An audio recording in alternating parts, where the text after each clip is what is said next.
The news of the sixth death of a student of BITS Pillani, Goa is very disturbing. Very disturbing. Why? It is the sixth death of a student of BITS Pillani since December 2024. That shows a very high rate of suicides which are taking place in relation to students of this campus. Something must be grossly wrong.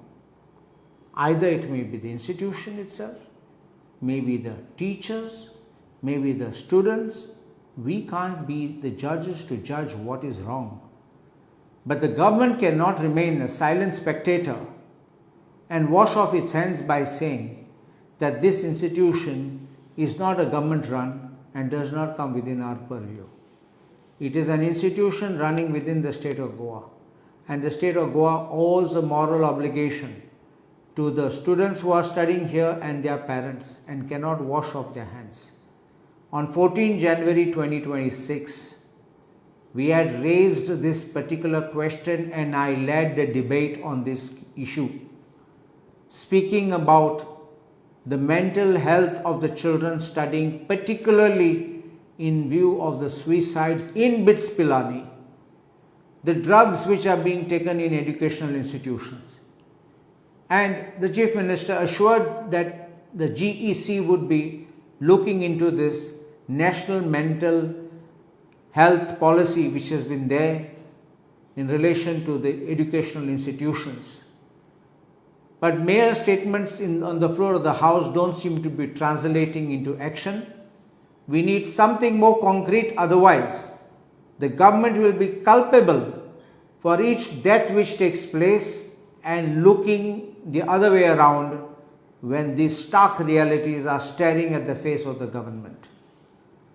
The government needs to wake up and find out what is really going on in this educational institution, in the campus of BITS Pillani, Goa, and ascertain why things seem to be going wrong at such a high rate.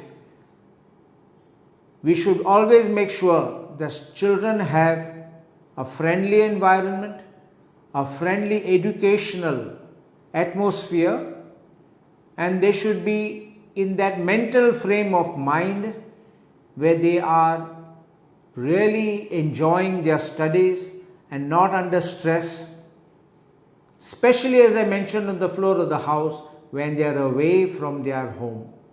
Honorable Speaker, the first question relates to students from BITS Pillani, Sankwal campus who have committed suicides.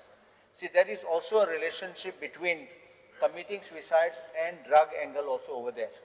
And directly it has not been found, because outside the gate we all found some Swiggy or somebody trying to deliver the consignment. He was caught. Now, my question is, it's not directly on the crime per se, because you don't punish a student for this. Students are going through a lot of stress. The government of India has come out with a national mental health policy. This will avoid committing suicides. This is in colleges, institutions, schools, everywhere they have said this. And you are aware, unless they have what is known as a counselor in the schools. And unless we have this kind of mental issues being attended, I think that the suicide cases will rise and we will lose children, especially when they are at distant places away from the family. So therefore, when the students of this one particular institution are committing suicides in such large numbers, in such short span of time, it is a grave matter of concern. And the government needs to wake up and not go down like a tortoise in the shell and pretend that we can do nothing about it.